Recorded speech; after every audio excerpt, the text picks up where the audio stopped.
for us, and I appreciate it very much. We'll be dealing with the sacraments, so invited to come to this series of 6 lectures. I'm talking tonight about the sacramental imagination, and I want to begin by recalling a story that some people are familiar with. It's a Flannery O'Connor story, A Good Man is Hard to Find. So I'm using this to illustrate what I think of as a sacramental imagination. The story starts out with this grandmother and her son and daughter-in-law, and I think 3 grandchildren. Pat Schnapp will correct me if I got the story wrong. But they're going, 2, sorry. So they're going to Atlanta to Florida, and the grandmother is very worried about going there, and because the misfit has gotten out of prison. And but they're driving along, and then she wants a little side trip to go see, I think, a mansion that she had remembered from her youth. And they go over there, and they have an accident, and a car pulls up next to them, and out jumps 3 guys, one of whom she recognized as the misfit.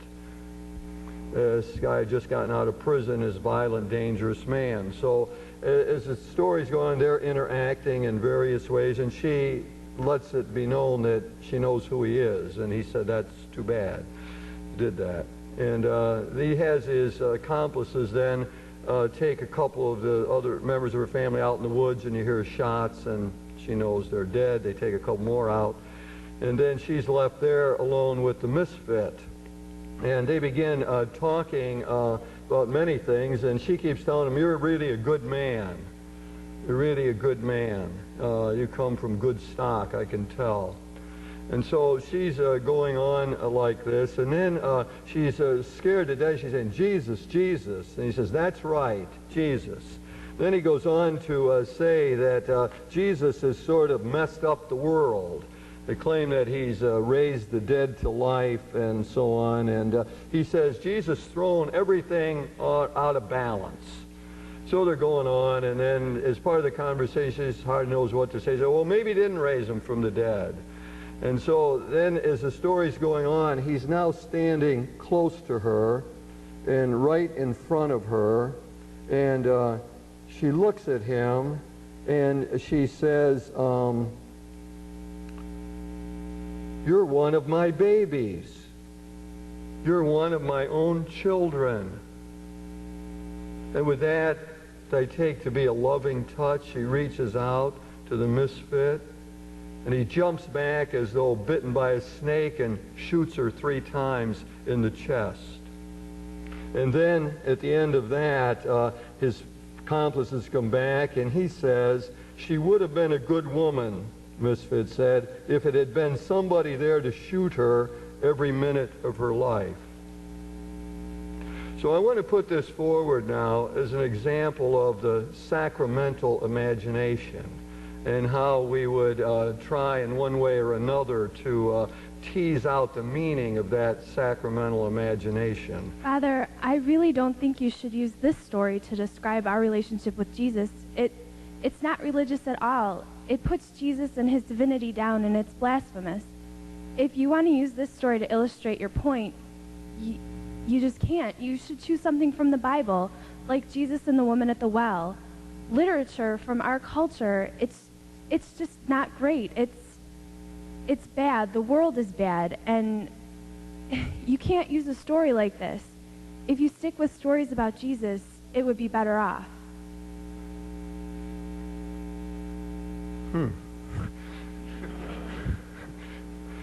I think I recognize that voice. I think it's the great-granddaughter of the wonderful theologian Karl Barth, who is somehow speaking from the ceiling, something to us. And I also recognize the message. The message was very different than the one that I wanted to deliver. She didn't like this story, evidently. Didn't think that's a good way to move into the sacramental imagination, to talking about Jesus. That voice of Karl Barth revivified for us here, represents another kind of imagination. We call that the dialectical imagination. Dialectical imagination, which says that fundamentally there's a great distance between us and God.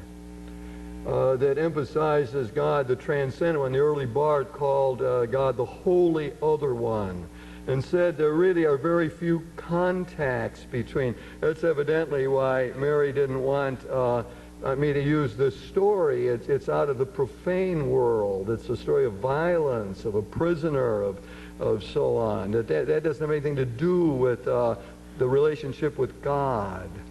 That what the relationship with God is all about is found only in Jesus and only in the Bible. That's the only point of contact between God and us. So that there's no use for philosophy or reason, those kind of things as points of contact with the great God. We commonly call that a dialectical imagination. Very different. It's commonly linked with the thought of Karl Barth, especially his early writings in the Epistle to the Romans, where he insists on that distance between us and God, a judgment of God upon the world. World is a bad place, and we must try in various ways to overcome the sinfulness of that world.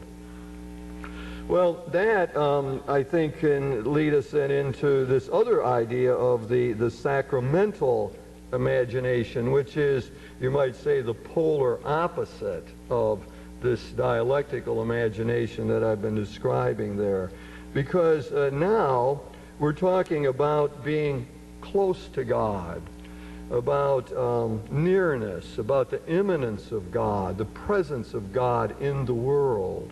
And again, the polar opposite, that we don't have to be afraid of Flannery O'Connor and her sense of how God's grace is at work in the world, but that we can embrace that, learn from it, critique it if we must, but be fundamentally open to what it has to tell us. That the sacramental imagination senses that God's grace is at work everywhere in the world, and that the key is to be alert to all of that.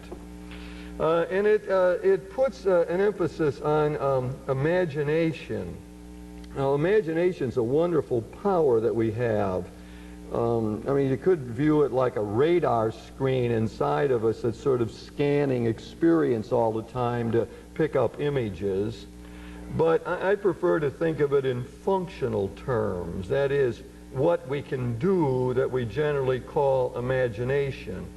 One of the things we can do is recall the past. I was anointing a man who was dying recently, and I could hardly get through it. I was teary and broke up, and it was very difficult. And of course, I recognized what was happening. You know, what was happening is there were all these images inside of me of anointing my own father previously, and my own mother, and other people I was very close to. All of that sort of is collected somehow inside of me. And it has an influence, a power over me, even if I don't want it. As I tried to block it out and tried to focus and tried to get through the prayers. Go forth, Christian soul. Every time I said, go forth, Christian soul, it wouldn't come out. It was just mumbled. So that's power of imagination. We collect images and memories in the past, and it's brought forward to us. Our imagination also allows us to envision a better future. I see that in marriage counseling, that if two people are stuck in a bad situation, they can't think that it's ever going to be better, and they're sitting and saying, how are we going to put up with this the rest of our lives? You can't get any place. The only time they're going to get someplace if they can envision relating in a new and better way. Then they can say, well, then why not? Then we could try, put forth the effort. So imagination is our power to envision a different kind of future. Imagination has to do with symbols and myths and the aesthetic dimension of life. has to do with all of the sort of fundamental things that grip our attention. Symbols give us what we often call participatory knowledge. I mean, I can tell you a concept, and I can say, well, Jesus redeemed us by his blood on the cross. It's another thing to look at the crucifix and to see the corpus and to have to engage that and allow it to touch us in another way. That's the work of imagination. Paul Ricoeur, who is the prime philosopher of imagination, and after working on it for 15 years, sort of admitted he couldn't really figure it all out. So imagination is a very mysterious thing, but Ricoeur says that the symbol gives rise to thought. The stories come first before the conceptualization. The experience collected in ritual and symbolic action, all of that has a primacy. It shapes us even before we begin to think about it. And Ricoeur went on to say that engagement with symbols and taking the symbols that are important to us, like the cross, and then beginning to think about it, conceptualize about it, theologize about it, that enables us to appropriate that symbol in a deeper way. It's what he called a second naivete, of coming back to the symbol enriched now because we've thought our way through it. It's like that Buddhist story of the guys in Buddhist training. He's sitting in the lotus position for a few days, and the master says, "What is that?" And he's out there, out the window. He says, "That's a mountain." And after 62 days in the lotus position, the master says, "What is that?" He says, "I don't really know." And after 93 days and the Satori experience, the master says, "What is that?" And he says, "That's a mountain." In which the third statement is so much richer than the first because it's been dealt with, wrestled with, thought over. It's the mature statement, that's a mountain. That's the second naivete that Ricoeur thinks happens when we engage the symbols, not only let them touch us, but allow them to move us to conceptualization, to theory, to thinking it through, to wondering what it's all about, to applying it, to comparing it.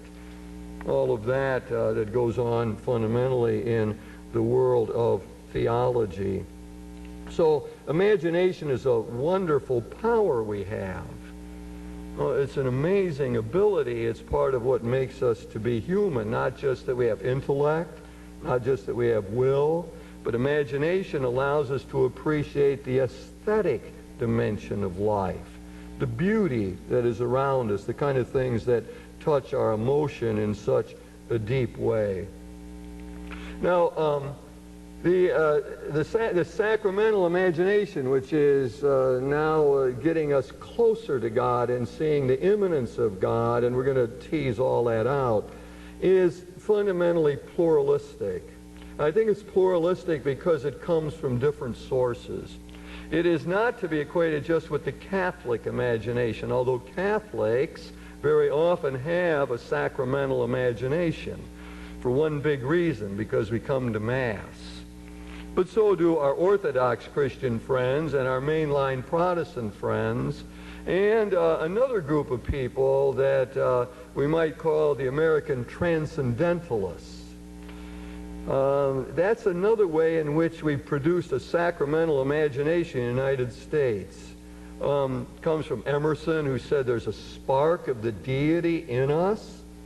That's very sacramental. Spark of the deity inside of us, and we're aware of that. And then there's Thoreau. Here I'm going to read something from Thoreau. My point is to show the pluralism of the sacramental imagination. It's not monolithic. Not everybody's got the same sacramental imagination. It's sort of important to see at the beginning. This is Henry David Thoreau.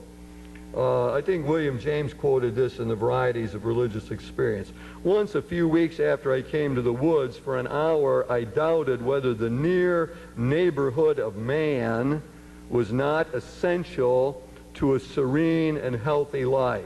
Do I need community? Do I need people around me? To be alone was somewhat unpleasant. But in the midst of a gentle rain, while these thoughts prevailed, I was suddenly sensible of such sweet and beneficent society in nature, in the very pattering of the drops, and in every sight and sound around my house, and infinite and unaccountable friendliness all at once, like an atmosphere sustaining me, has made the fancied advantages of human neighborhood insignificant. So my encounter with nature was so moving, so spiritual, that I didn't think I really needed people on. And I have never thought of them since. Every little pine needle expanded and swelled with sympathy and befriended me. I was so distinctly made aware of the presence of something kindred to me that I thought no place could ever be strange to me again. So Henry David Thoreau, American transcendentalist, with what I think is a really deep aspect of a sacramental spirituality, this union with nature, communion with nature, the oneness of God at work in the world. Now this is Dietrich Bonhoeffer, Lutheran, also with one, I think, who, although a very strong dialectical sense of human affairs, relationship to God, I think also had a sacramental side to him. Here's a little thing from his book, Listen to Love. Separation from those we love. Nothing can fill the gap when we are away from those we love. And it would be wrong to try and find anything. We must simply hold out and win through. That sounds very hard at first, but at the same time, it is a great consolation, since leaving the gap unfulfilled preserves the bonds between us. It's nonsense to say that God fills the gap. God does not fill it, but keeps it empty, so that our communion with another may be kept alive, even at the cost of pain. Now my suggestion is that we got two people here who have a fundamentally sacramental view of life, one very individualistic and one very communal indeed. Can't fill the gap, the lack of love with a supposed love for God. You can't do that. So, a pluralism. This whole idea of a sacramental imagination stresses the immanence of God, the great character of the whole world. Talks about the symbolic character of revelation, that Christ is the Word, the Logos, that's revealed to us. Church is a sacrament of God's kingdom in the world. This sacramental sense of life is nourished by symbol and myth and ritual. Just imagine what happens when you do Eucharist regularly. Along with our mainline Protestant friends and Orthodox, Anglicans, Catholics, we do Eucharist regularly. What happens is that begins to form our imagination long before we think about it. Bring little kids to church. And something's going on there in the Eucharist. What we think is going on is that the great mysterious God is somehow present in and through the Logos, the Word, in that sacred meal, in that very simple, ordinary thing of sharing bread and wine. The infinite is present in the finite. That begins to seep into our imagination. You meet Jesus by eating bread and drinking wine. He's in the meal. He's present in this gathering of people. He's present as we listen to the Word. That's how you meet Him. You come here. Now, that experience of meeting Christ, and the infinite and the finite, meeting in the Eucharist, takes a different shape depending on the form of the Eucharist. Now, most of us are used to another kind of church that would be, the altar would be back there, and it'd be long and narrow, and it'd be up on a platform, and currently there would be up on a higher platform still a presidential chair for the priest to sit in, and so on. That produces, I believe, sort of one set of images around that fundamental symbol of the Eucharist. Certain things happen. In that same church, you see statues up on the wall that look rather ethereal. They're heavenly. Now contrast that with coming in here and worshiping, and how the imagination is structured. Usually, for a Mass, the altar's right there in the center, representing Christ as the center of it all. People are sitting in a circle. They don't see the backs of other people's heads only. They see the faces of other people in the congregation. Presidential chair is there, sort of inconspicuous in a way, is part of the circle here. The statues are on the floor, Joseph over there, Mary over there. Mary doesn't look at all ethereal. She's doing a very mundane thing of taking care of her child, teaching her child, watching over him. Joseph's finishing a tough day in the carpenter's shop, I guess. They're on the ground, and they're doing ordinary things. Well, stop and think about it. What happens if you grow up in that kind of atmosphere? How does that structure your imagination, your sense of what Christianity is all about, sense of how we relate to Christ, of what the Christian community is all about? No, I mean, you're really not going to get a largely clericalized sense of the church by worshiping like that. Now, some people don't like that, and everyone's got their own sort of sensibility on that. But it's a very different imaginative grid that's structured, and it's happening without knowing it. I mean, nobody's sitting there thinking, non-clerical liturgy.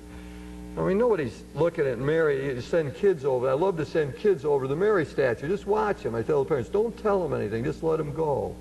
It's really interesting. And they'll go over and they'll touch Jesus, and they'll look up at Mary's face, and they'll reach over. I mean, something's going on there. I mean, a whole different sense of who Mary is than if you have a statue on a wall that looks unreal. Something else is going on. You can count on it.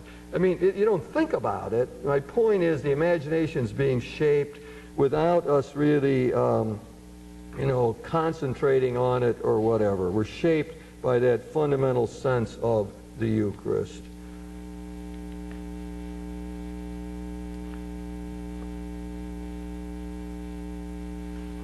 What happens in this whole business, I think, as I try to analyze it, is we get a fundamental sense of what life is about, who we are, how we fit in the world by that celebration of the Eucharist. Of course, for us Catholics, it gets intensified because people get married at Mass. We bury our loved ones at Mass. We baptize people at Mass. We confirm them at Mass. We have home Masses. We have graduation Masses. We have Masses on retreat. We got Masses every day. Well, it's just intensified at hitting us over and over again with that one sense that the infinite is present in the finite. The vast, mysterious God is somehow there in this assembly and in this bread of wine. Now that becomes a primary intuition, a primary focus point for our attention. And then I think what happens is that gets spread out. That gets extrapolated to the way we see the world. So then we begin to see the whole world sacramentally. It just happens naturally. I mean, no one has to tell it to us or teach it to us. It just happens naturally. It therefore makes sense to bless pregnant women. It just feels right. No, it just feels right to say that that tree out there, or this tree, can somehow reveal God to me. It just seems natural to say we can meet God at the Thanksgiving meal as well as the Eucharistic meal. We automatically expand it. We extrapolate it out from what we feel in our guts because the infinite is present in that bread and wine at Mass. So why can't God be present in the tree, in the sunset, in the bedroom, in the workplace, on the golf course, wherever? Why not? And so we begin to sort of see the world and think in that way. Now, when we look at sort of the prime message in all of that, you can focus on a number of different things.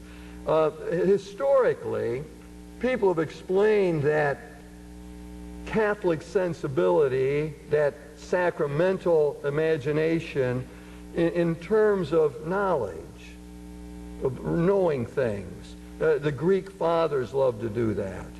Know that the key to understanding the world is knowledge. The knowing process is what reveals what God is all about to us. Well, I think we've seen a shift in that. Seen a shift in fundamental metaphors in our own time. And the shift has been from knowledge to love. Preachers just more naturally can talk about loving relationships than about a metaphysical knowledge of God. It just seems more real to us today, that the revelatory moments come more easily to us in terms of personal relationships, of how things are going, and how the love around us is either restricted or flowing freely. So love becomes the great metaphor, replacing knowledge, I think, for many people. So what's revealed in that Eucharistic celebration is the love of Christ for us, crucified and risen for us, the love of God for us, the world that's loved by God, and a responsibility we have to love others. So love becomes central for many people today to the sacramental imagination. Let me just suggest another changed metaphor that comes as a result of this. In the dialectical imagination, the major metaphor is height. God is above. God is up there. God is distant from us. God is the holy other one. He's up, above, in judgment upon. God, when God decides to become one of us, the Logos comes down, comes to the earth. Today, I think the more dominant metaphor is depth. So we begin to see God manifested in the depth relationships of life, in the mystery dimension. We think we find God by penetrating beneath the surface of reality and getting down to its inner core. That's why Hopkins talked about inscape. You know, to go inside of things. You go into things in a deeper way. And that's where one begins to find God in that situation. So we got a shift of metaphor here, from knowledge to love, from height to depth, it seems to me. And you begin to sort of see a chain here.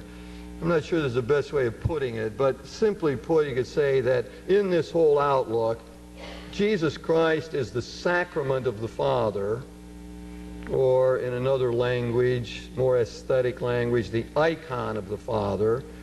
The church is the sacrament of Christ, symbol of the risen Lord, the sacrament of the kingdom that Christ came to establish. And then the church actualizes itself, functions through the 7 sacraments. In other words, you can look at the whole thing in sacramental terms. Now, this sacramental sense of life is very affirmative, as you can see. You know, it's like a yes to reality. Yes to nature, we can find God there. Yes to human relationships.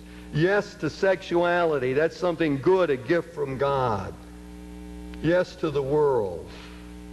But that yes always has to have a counterpoint, because otherwise it's going to fall into some sort of naive optimism, like everything's speaking to us of God, that everything's beautiful and wonderful.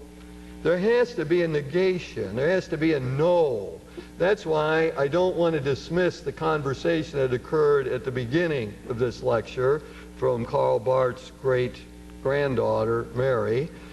I want to remember Mary. I don't want to dismiss her because she represents the dialectical imagination that says no. Here's something I wrote after I was flying to England and was beginning my doctoral studies at Oxford, and I was going to study Karl Rahner, and I'm trying to bone up on my German and so on. And I wrote this afterwards. I was on the plane. The stewardess was working her way toward me, a really attractive young lady. It was remarkable how much I knew about her at a single glance. She obviously made her home in Oxford. I knew immediately she was interested in theology, probably a Rahner fan, I surmised. It was also very clear that she spoke perfect German and loved to teach it. As she got near, I began to anticipate the conversation. "Sir, what do you want to drink?" What do I want to drink? Not, do you want to ride to Oxford? Or have you read volume 12 of the Theological Investigations? But what do you want to drink? Reality, sober and dark, wrestles with fantasy, enticing and revealing. Orange juice, please, I say, as reality triumphs. Reality, there seems to be a lot of that dark and sober stuff to deal with just now. So in all of human experience, there needs to be the no.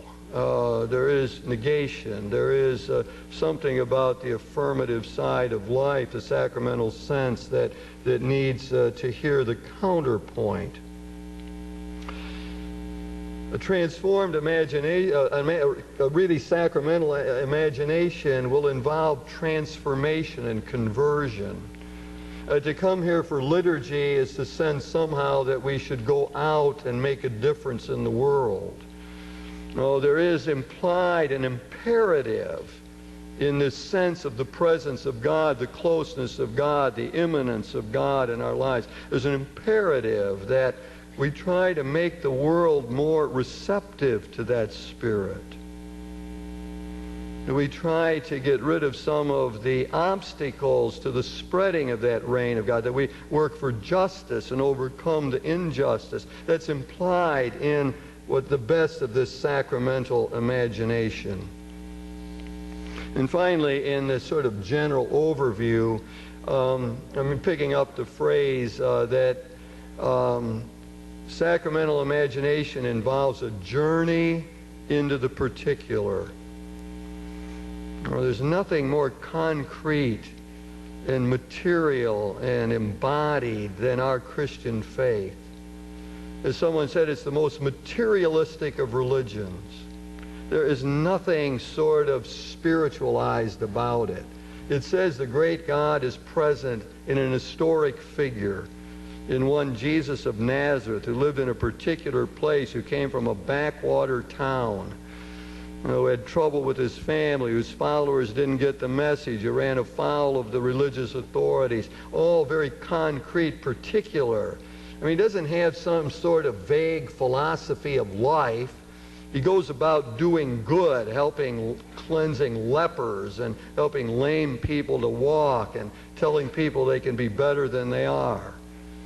It's so concrete. So to talk about the sacramental imagination is this journey into particularity. It means it's structured by coming here and gathering around that altar and coming forward and receiving communion there, in this place, not in some dream world, but this place with all its messiness and all of its grace but sinful character. A journey into particularity is the invitation of the sacramental imagination. Now, I want to specify that and say, where does that take us in relationship to this whole business of how we understand ourselves. So the claim, to get it straight, is that that experience of Eucharist shapes the way we see ourselves and the way we see our world and the way we relate to our God. It determines, here's a poem that sort of sets the stage for this for me. It's Pat Schnapp wrote it. It's called Approaching Fall. In return, she actually wrote this lecture for me, which I appreciate, Pat, and very much. And also is responsible for some of the reading suggestions in here. And in return, what I did is misspell her name in the outline there. So sorry about that. But anyway, here's one. This is called Approaching Fall. I even gave it the wrong title in the paper you have there, but apologies. As the drone of locusts saws through evening silence, summer quietly collapses. No encore of Kodak gardens, the minstrelsy of wrens, aroma of cut grass. I gird my soul as I view my spent zucchini plants, flat and pallid, no sly submarines left. And so, goodbye. My God, pull back these fingers, reaching for what's gone. Teach them to renounce for the needed span all blush and bloom, all sun-nursed freshness.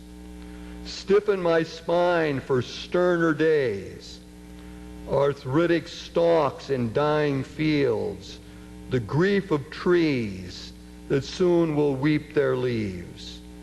Let me trust the grace all losses offer. Sacramental said, let me trust the grace that all losses offer. So, I mean, in a sense, summer's gone. I mean, I'd like to keep it around. We're losing golf dates here. Losing time. And it's saying, don't grasp at it. Don't hang on to it. Let it go gracefully. Allow it to be. Trust that the losses bring grace, God's grace. That's what it means, I think, to begin to extend the root metaphor of the Incarnation. So takes us now, what I'm going to do is go through major categories of our Christian outlook on things and to see what I think is the shift that occurs, or not so much the shift, but how it is with us. Because I think this all happens. It's just how we are. And what I'm trying to do is help us see who we are. Because most people in the room probably have more spiritual dialectic, a more sacramental dialectic, wrong words, have a more sacramental imagination than a dialectical imagination. I've had probably some differ, and we're probably all a mix at various times. But what I want us to do is see who we are and what our faith is about. And in doing so, we now understand ourselves better, and we're in a better position to improve, and we're in a better position to dialogue. If I understand myself better, I can talk to Karl Barth's granddaughter, Mary, better if I know where I'm coming from and what shapes her imagination. That's the secret to dialogue, I think, is the imagination. We can argue all day about doctrines and moral stances. We have to do that. Those dialogues have to go on. But when we're trying to get in touch with other people, just in ordinary affairs, the imagination is a great key. So, the Incarnation, what happens here? The Word becomes flesh. The Logos is present in human form. Great God manifested in Jesus. Jesus, the icon of the Father, the paradigm of fulfilled humanity, is the exemplar of what we want to be. As von Balthasar reminds us, Jesus reveals the glory of the Father. The beauty of God comes to us through Jesus of Nazareth. But there's always the no. I mean, there's a no that's needed. In all of these. The dialectic says, yeah, But we're not talking about a sweet, tolerant, saccharine Jesus who goes about patting people on the head and saying, "You're really nice." No, the counterpoint is that Jesus' love is harsh, that it's demanding, that it's challenging. That's what's so great. Dorothy Day loved that line from Dostoevsky, the brothers Karamazov. That's Father Zosima says, "Love is a harsh and dreadful thing." One of the biographies by Miller of Dorothy Day is a harsh and dreadful love. That's the counterpoint to what I think is sort of a danger of the sacramental sense of life. No, a sweet, tolerant Jesus. The counterpoint is a Christ that's demanding, that's strong, that says, "You hypocrites, you brood of vipers, shape up." Something that we need to talk about. And what is then, there's a call involved, as I suggested, in all these areas. There's a commitment. There's something we're supposed to do when we see what the incarnation is all about. Part of what we're called upon to do then is to be alert to what we see all around us, to be alert to the mystery dimension of life. That's especially important with other people.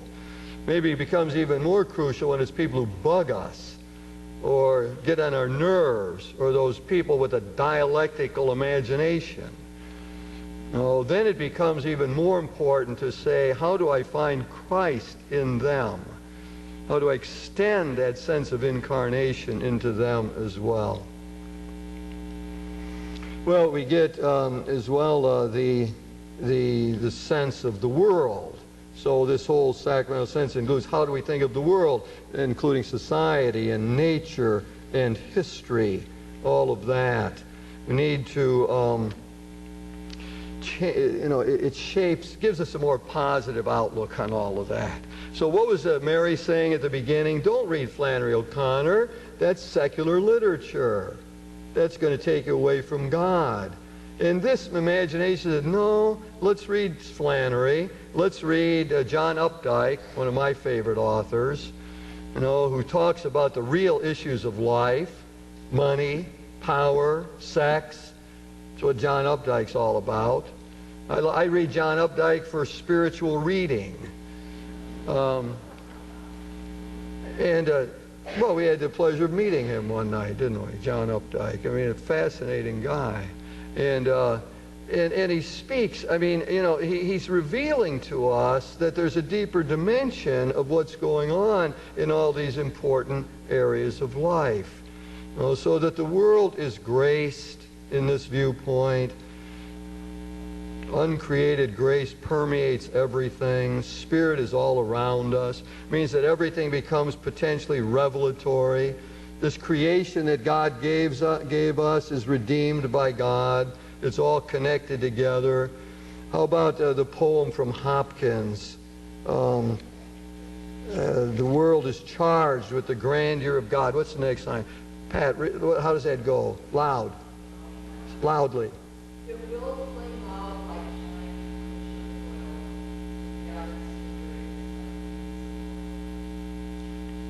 And you want to do the rest? That's enough, I guess. Yeah.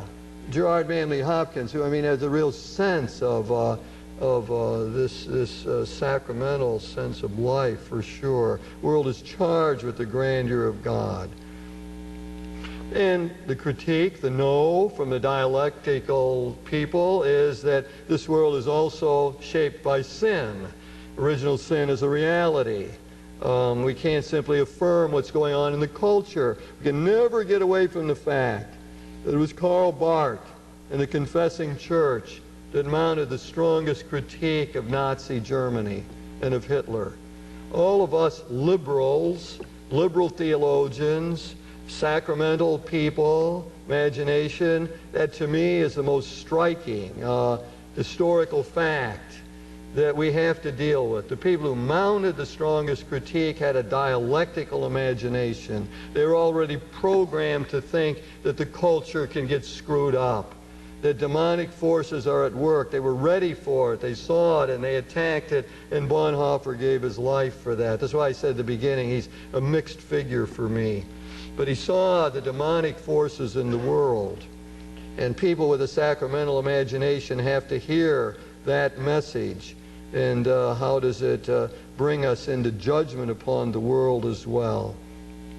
Somehow our calling in the world is to get in the flow of grace. One of my friends said that his whole bent in life is to get in tune with the positive energy in the world. That's how he saw his life. He saw sin as impeding him, as holding him back, as sending him in the wrong direction. And his sins, he hated his sins because they robbed him of his energy flow. That he wanted to be in tune with the flow of the world. I mean, I just thought it's a wonderful life project. Get in tune with the real energy, the positive energy that's going in a constructive direction. You know, one of the great figures in this whole sacramental imagination is Teilhard de Chardin. You know, Teilhard saw all of these things so wonderfully. And that was part of his thing about having this energy and going in the right direction in life. He wanted us to see the greatness of matter. If I can find it here, I want to read something from Teilhard. And unfortunately, it is escaping me. How can this be?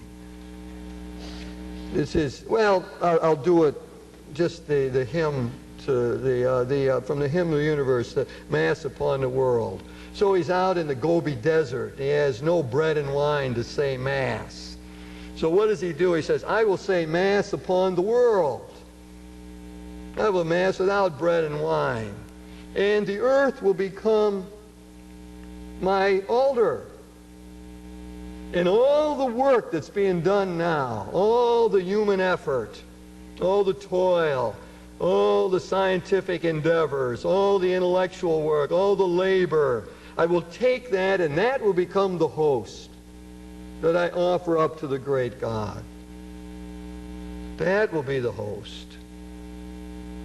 And I will take all the pain and suffering, the crosses people are bearing, their illnesses, their emotional disturbances, everything that disquiets the human spirit, all of that I will take it up, and that will be the chalice, the consecrated wine, the blood that I offer up to the great God. A Mass upon the world. And in all of that, Teilhard saw the very positive character of matter. For him, he talks about him to matter. Matter is great. It's wonderful, you know. This is the thing that we really want to celebrate. The material world, the evolving material world, it's all going up. It's moving forward. It's converging, moving towards Omega Point, towards the universal Christ. All of our efforts pushing that spiral forward. And matter is great. Matter is frozen spirit. It's becoming more spiritual as time goes on.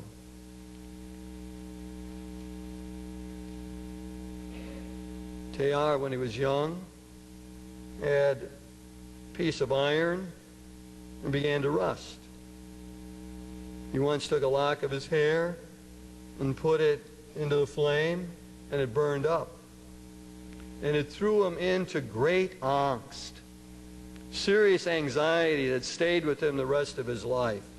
As good as this world is, as melodious as his hymn to matter, it is impermanent. Iron rusts, and hair burns up. That's the dialectic. That's the no in the midst of Teilhard's whole affirmation of the goodness of the world, of the evolutionary spiral. That's the no. Reminder of the impermanence of this world, this earthly city where we find ourselves. That we pass then into the new heavens and the new earth. We also then look at ourselves, our anthropology. In this sacramental imagination, we see ourselves as fundamentally graced, as having a goodness about it. It's Paul in the 5th chapter, where sin exists, grace more abounds. We're fundamentally good in this viewpoint. God, as they say, does not make junk. He makes people with dignity and worth. That's us. We become hearers of the Word. We're ones who are attuned to the mystery speaking to us. And because of this, we're open to God's communication. God has first loved us, so therefore we're able to love others. Because we're able to love others, we live out this calling of God in the world. We have to be alert to all the goodness and beauty around us. We're social creatures. We live in solidarity with others because Mary is also graced by God. People with a dialectical imagination are also graced. All the people who are... That's Flannery O'Connor, the grandmother. She looks at him. She's looking at his face now. Man who's suffered, who's killed people and everything. She spots him. She sees beneath the surface. She sees a human being. You're my baby. You're my baby. You're one of me, just like the babies that I nursed. It's the moment of grace. It's the moment of the triumph of the Spirit over all the fears that she had, over her impending death, over her revulsion over this man and what he had done. And she doesn't just, she doesn't have this, she reaches out and touches him. You might think of Jesus touching the lepers, or Francis embracing the lepers. So we see ourselves in a different way in this sacramental sensibility, as in communion, as in solidarity, as overcoming the bonds that seem to make us different. We're also the negation. We're capable of sin, of being selfish, of refusing God's love, of falling into fantasy instead of living in the real world.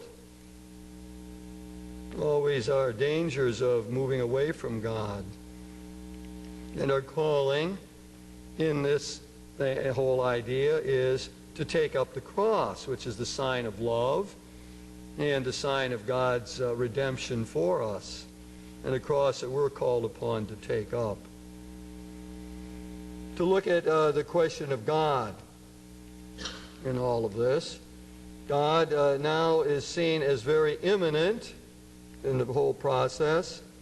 God is the one who is within the whole world. God is manifested in the created world.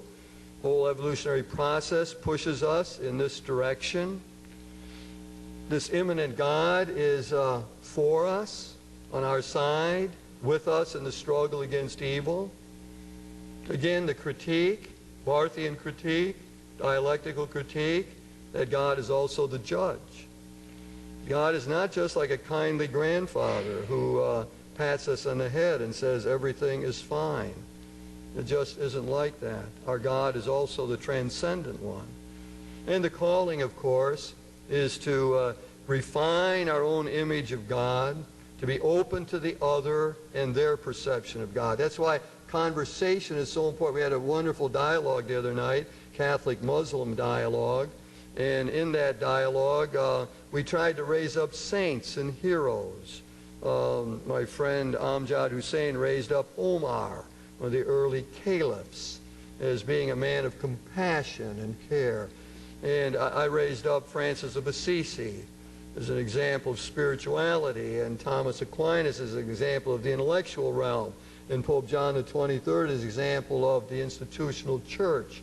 So it's in that kind of dialogue where we would see how our imaginations function and how the God works for us that I think we would begin to learn more about what this is really all about in terms of interreligious dialogue. And then there is the church itself.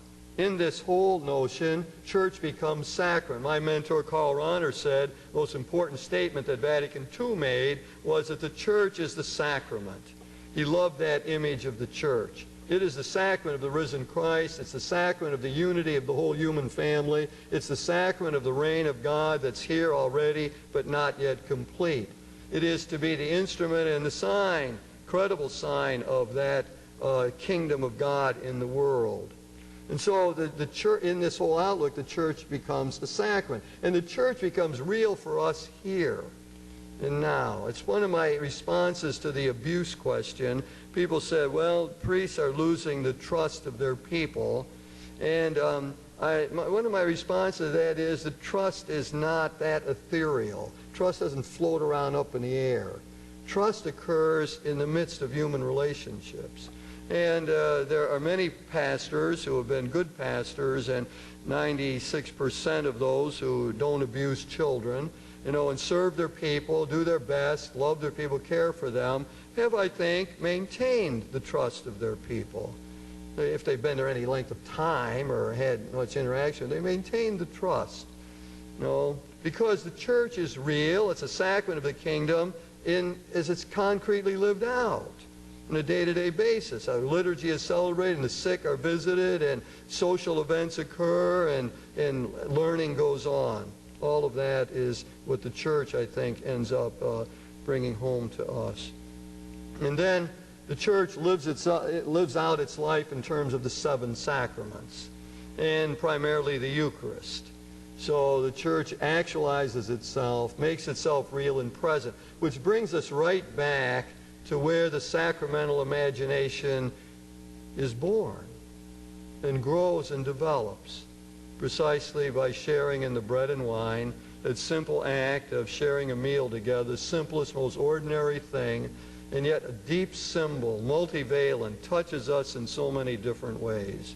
And I think what happens is, when you do it a lot, you do it seriously, it shapes the way we see the world. It sets a grid through which we see it. And what it means is, I see that tree as a beautiful part of God's creation that can lead me to God, just like Francis saw. All the beautiful things of the world. So many rungs of a ladder taking us up to God. And we find, sets us up to see God in other people. People we love, ones we're close to.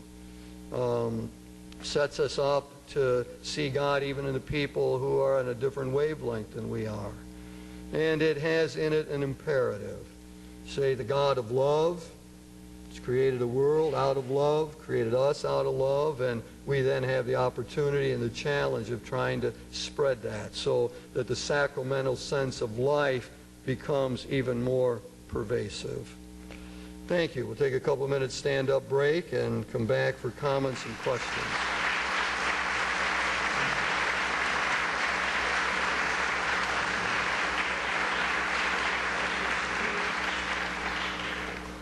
We got a great speaker next week. Don't miss her. Doris Donnelly is here, becoming a reconciling church. She's terrific.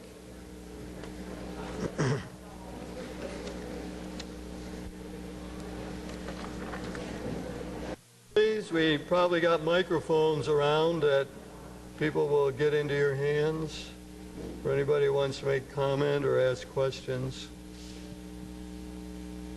We're open to any kind of responses.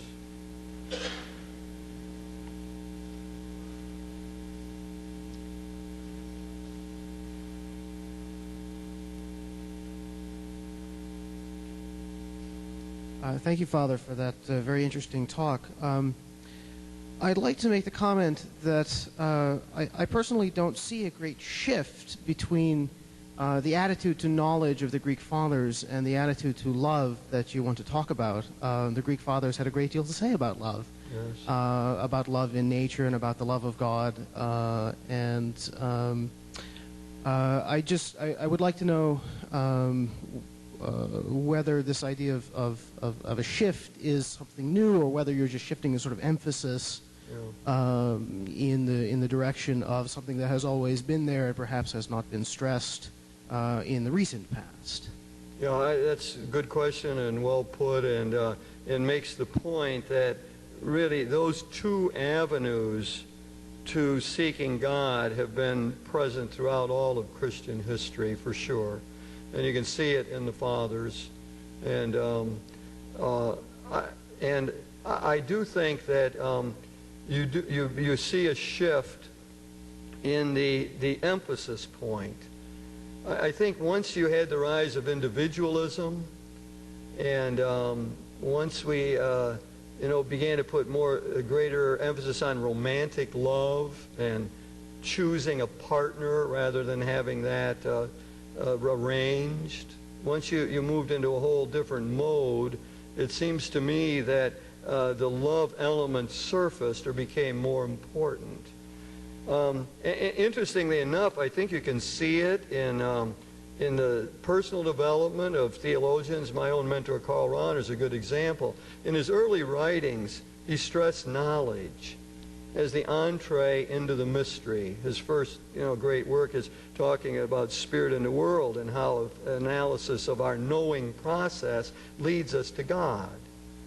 And then as his life went on, he shifted and not that he lost that, never went away from it, but he began to talk a lot more about love, a lot more about personal relationships as the entree for finding God. So there's a sort of a shift from intellect to will in classic terms. And you see that, you bring up the fathers, you take Augustine, for example. There you get a clear emphasis on will and on love as the major way of moving into a relationship with God and understanding God. So it's a mix, and I think that the modern world just has a different slant on it, that it's become more prominent than you had before. But clearly you got both elements. And it'd be fun to sort of think through Augustine along that line, his conversion experience and being under the tree and hearing the words and the tears that came forward. And, out of that all, you've made my heart for yourself. My heart's restless till it rests in thee.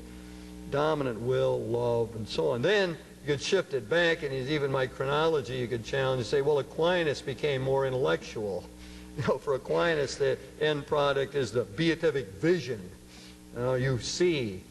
And knowledge is the great entree, and the model for revelation is the master-student relationship. So in Aquinas, you get a great emphasis on knowledge again, picking up Aristotle and I think the Greeks in general. So it's a mixed thing, and I do think that something's different since modern world, since the Enlightenment, since individualism, in terms of how you command it. I can just tell in teaching.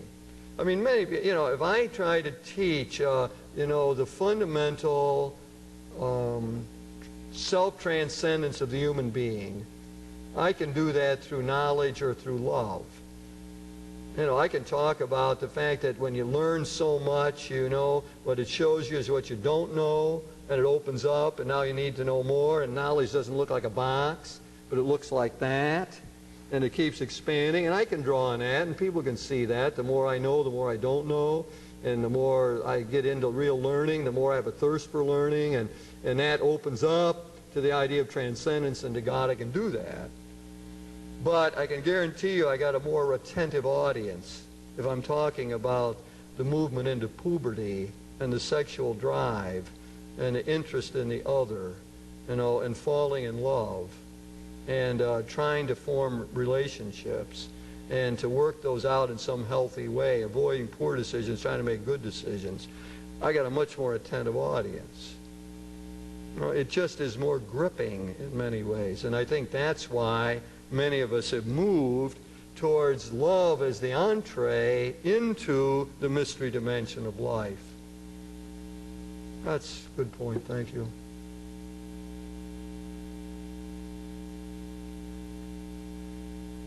Yes, we have a question. My peripheral vision spots somebody. It's like there.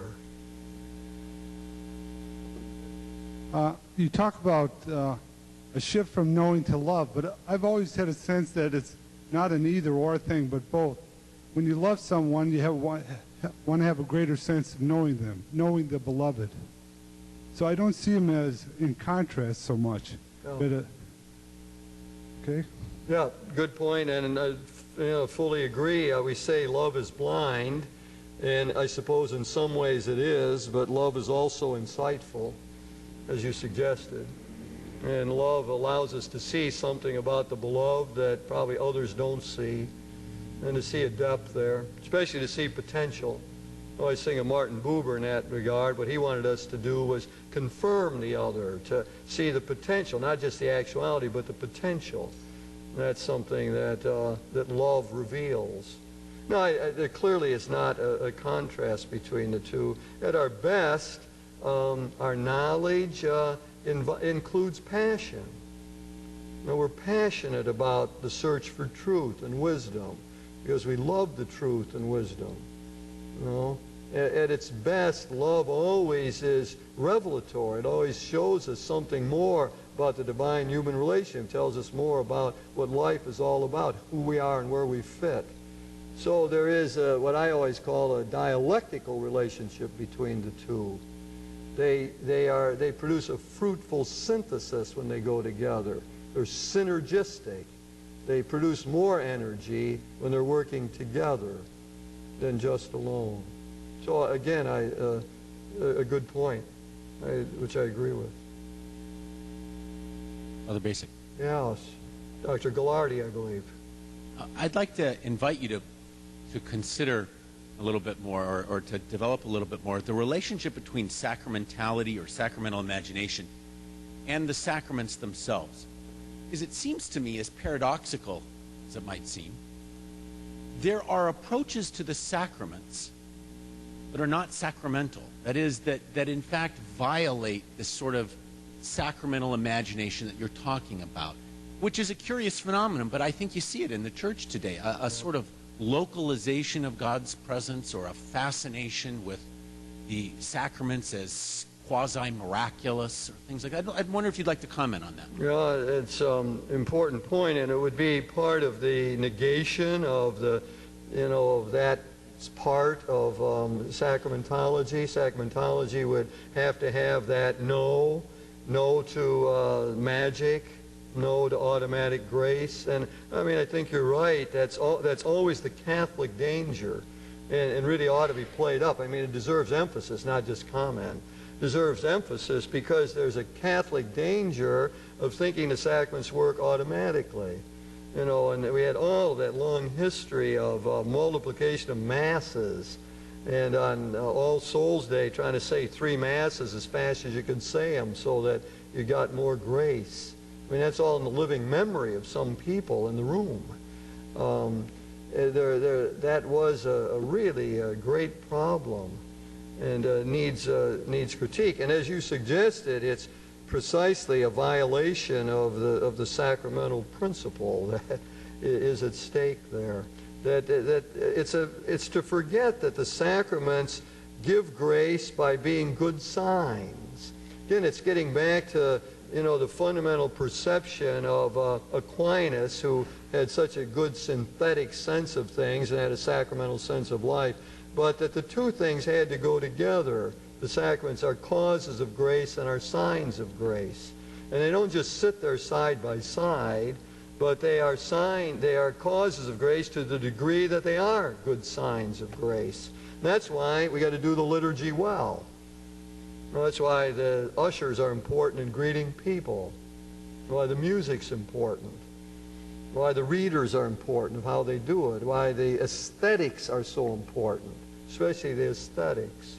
That all of that begins to reveal what sacraments are all about. So sacraments cause grace not automatically, but because they're good symbols.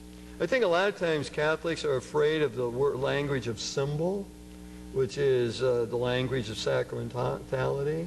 They're afraid of that language because of the arguments with the Protestants in the past. And I always like Paul Tillich's phrase that the two words don't go together, mere symbol. Tillich said you can't talk about mere symbols. It would be like saying I'm merely healthy. Mere and symbol don't go together. Symbol is such a rich, powerful reality. Dulles is very good at that in his book Models of Revelation, talking about revelation as the symbolic character of revelation. And symbols convey the revelation in a deeper and stronger way than any conceptual statement because they engage us, because they produce what he calls a participatory knowledge, because they have a way of touching our mind and our heart.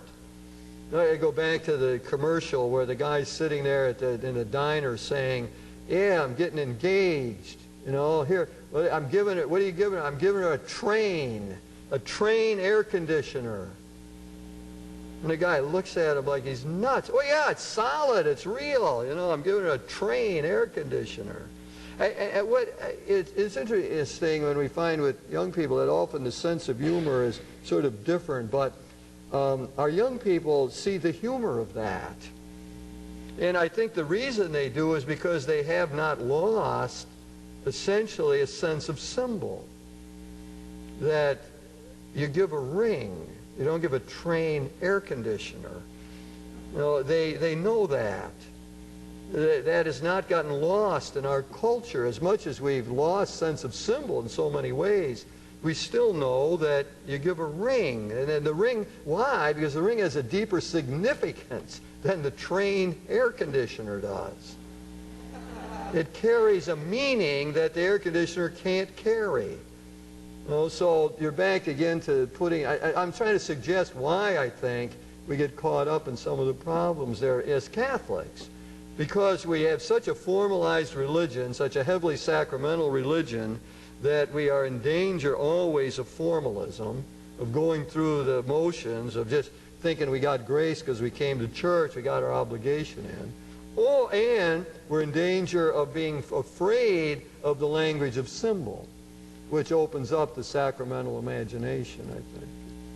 So as you suggested in your comment, it's not peripheral, but it takes us really to the essence of what we're about in trying to extend the sacramental imagination, not just to the tree, but to baptism. So we try to make the symbols rich. That's why we got that big font back there. And you can get in it. And people at Easter say, get in the font. And pour the water over them. That's a big symbol then. You know, it's a great sign of what it's all about. And I'm thinking of, I didn't mention this icon back here.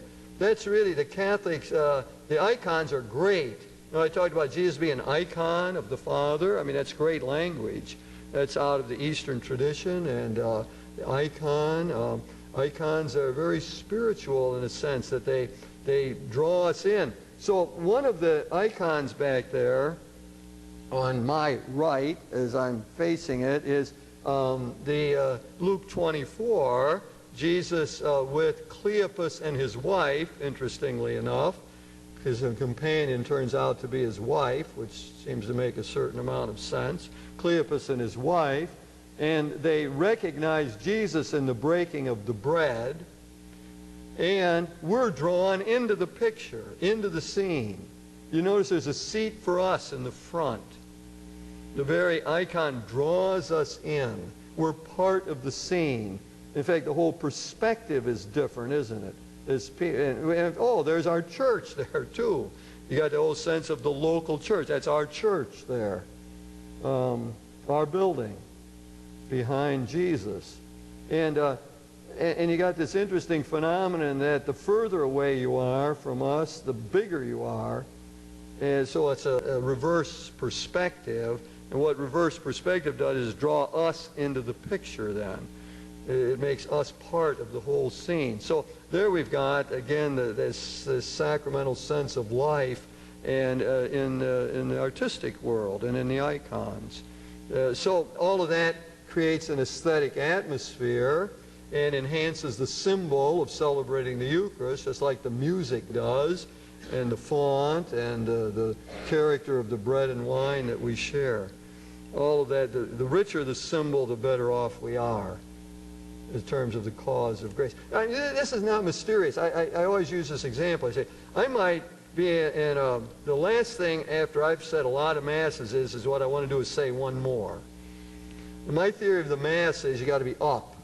It's the key. You got to be up. You got to be there. You got to be really there, present. Well, sometimes the last thing in the world I want to do is another Mass. Oh, and I get back there, Escher says, "Hi, Father, how are you?" Well, I'm okay, yes. And I walk down the aisle, and Mr. Rosen has given us a wonderful opening song. All are welcome, including the priest. All are welcome, he sings. All are welcome. Everybody's singing. And I'm starting to soften a little now. And I get up here, and the first reader reads the reading with great meaning. And now I'm starting to get engaged again. And as the Mass goes on, all of this is pulling me in. It's all lifting spirits. It's opening my heart and softening what is sort of resistant in me, and enables me to participate and let the flow of grace touch me then. All of that. So, in other words, it's not mysterious, this idea that sign and cause go together. You can feel it. Works. Happens for people. When the liturgy's good, better things happen. The Spirit flows. We walk out nourished in a new and better way. Jeff? Can we get Jeff a microphone? Mary? It'll only take 10 seconds. Father, I think you hit on a question. For the benefit of the peer, I spent 30 years as an evangelical, and I guess we would call the biblical tradition what you would call dialectic. Did you recognize the dialectical imagination? Much. And I'm going to make a statement, like God. It seems that fear triumphalism prevents the sacraments from being spread to a world of Christians very hungry for the sacramentation. Why don't you, what you mean by triumphalism? Fear of Catholic evangelism, taking the message of the Catholic sacramentalism to the Christian world that's not part of us. It's almost as though leave them alone because we've embarrassed ourselves by our history. That would be largely the evangelical world, since we share with Lutherans and Anglicans and so on, a deep sacramentality. Yeah. So it would be the evangelical world. Even the unchurched. I think there's a sense of that the gifts of the sacramental imagination in the Catholic Church are being held back by this fear and embarrassment almost. Okay, that's a very important point. I just thinking about one of our professors brought one of our football players to Mass Sunday, and he hadn't been to Mass for a long time. I think he's of Catholic background, but she didn't know that at the time. I think she thought he was unchurched, but as the conversation emerged. But I mean, she brought him so he could experience it. So when you're talking about how we evangelize, I mean, you could talk all day about sacramentality and so on, but you have to experience it. And so here would be one way of doing that, although hopefully we experience that sacramental character of the world in all relationships and so on. So, and I found it interesting talking to the young man afterwards. He liked the experience. I thought it was good. He thought he'd come back. So I suspect that goes on at its best through example, through practice, through participation. It goes back to Francis of Assisi, preach the gospel always, and if necessary, use words. That's sort of, I think, a guiding thing for us, that we would try in one way or another by example to make that happen. But I have to think you're right that there's something innate in the human character that needs symbols. We are symbol-producing animals. It's symbols that touch us and move us. I think Ricoeur is absolutely right. Symbols give rise to thought. And so a symbolically impoverished culture can use that. That's what we're good at. That happens in campus ministry programs around the country. Someone was telling me the other day they did some sort of a September 11th service on campus, and it lacked all sense of ritual, of celebration, because they didn't ask any of the religious people to be involved in it. And therefore, it had no feel for the sacramental imagination, for symbol, myth, ritual, all those kinds of things. Our culture is not good at that. I mean, young people who aren't church still want to give a ring when they get engaged and share wedding rings at their wedding. That still happens.